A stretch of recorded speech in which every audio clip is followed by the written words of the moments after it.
Jiang Jiechi, also known as Chiang Kai-shek, was deeply patriotic, stubborn, and a nationalistic man who ruled over China's nationalist party, the Kuomintang, and later became a strong-hearted leader of the nationalist army.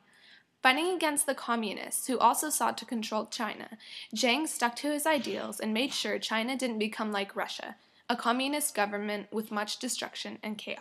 Jiang Jiechi was brought into the world on October 31st, 1887 in the town of Zibao in the Zhejiang province of China. He was born into a wealthy mid-upper class community where successful salt merchant parents lived. His parents arranged a marriage for him and Mao Fumei. His father passed when he was 8 years of age, leaving Jiechi to be raised by his ultra-Confucian mother. He formed a supreme value system, and due to his mother's beliefs, which would lead him to be fully loyal to his goals and desires for China's future until they were achieved. Jiechi grew up in an era where China's military was weak and constantly being defeated, leaving much of the economy and China's people in debt. Jiechi felt it was important to better the situation he witnessed as a child and pursue a military career. At this point in time, China was going through a period of unrest. Warlords were constantly fighting over the country in numerous civil wars. This inspired Jiang Jiechi to pursue a career in military training. He began his education at Baoding Military Academy in 1906.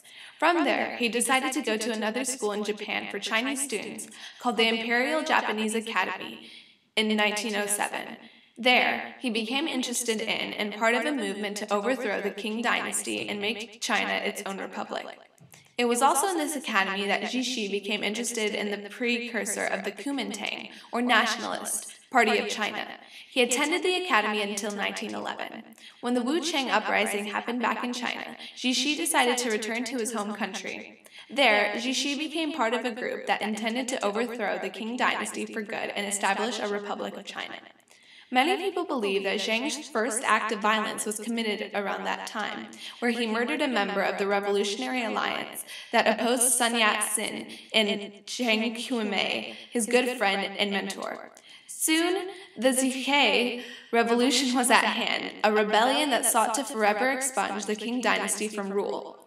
This succeeded, and Jiang became one of the founders of the Kuomintang Party. Jiang then succeeded Chen as leader of the Chinese Revolutionary Party in 1916. Jiechi, still a staunch supporter of Sun, went with him to Guangzhou to establish the head of the Kuomintang Party. While there, Jiang and Sun went to Russia to meet with various powerful individuals such as Leon Trotsky and other Soviet leaders. It was there that Jiang decided that Russia's Soviet form of government was not suitable for China. Meanwhile, a civil war was going on between the Kuomintang and the Communists of China. Sun Yat-sen appointed Jiechi as commandant of the newly created Whampoa Military Academy. There, Jiang recruited soldiers to serve the Kuomintang Party. However, after Sun Yat-sen's death in 1925, Jiechi took charge of the Kuomintang, also known as the Chinese Nationalist Party. After Jiechi suppressed the previous warlords that had corrupted the country, his position had given him virtually unlimited power. Jiechi despised the Communist Party and thought that communism was dangerous to China. In 1927, Jiechi's anger towards the Communist Party began the Northern Expedition, which led the Nationalist Party into a bloody rampage in several cities, including Shanghai and Nanjing. This event led to civil war between the Nationalist Party and the Chinese Communists. In addition, conflicts between China and Japan rose in 1931, where Japan seized Manchuria and displayed signs of invasion in the Chinese mainland. Despite the oncoming Japanese threat, Jiechi ordered the invading Japanese and focused solely on destroying the Communist Party. In 1936, Jiechi was seized by one of his generals in Xi'an and was forced to pause the ongoing civil war and focus on fighting the oncoming Japanese. Jiechi agreed resentfully and unified the nationalist and communist parties on their Japanese attack. In 1937, this conflict between China and Japan broke the Sino-Japanese War, which lasted more than 4 years.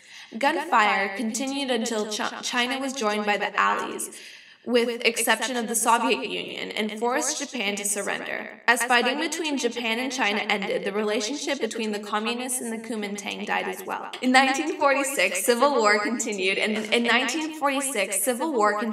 by 1949, Cixi lost his power to the communist leader Mao Zedong. Without his authority in China, Cixi left China to Taiwan and began a dictatorship with his other nationalist leaders. However, Cixi continued his anti-communist campaigns in Taiwan. Zhang Jixi passed away on April 5, 1975 in Taipei, Taiwan from a massive heart attack and a struggle with pneumonia, the inflammation of the lung.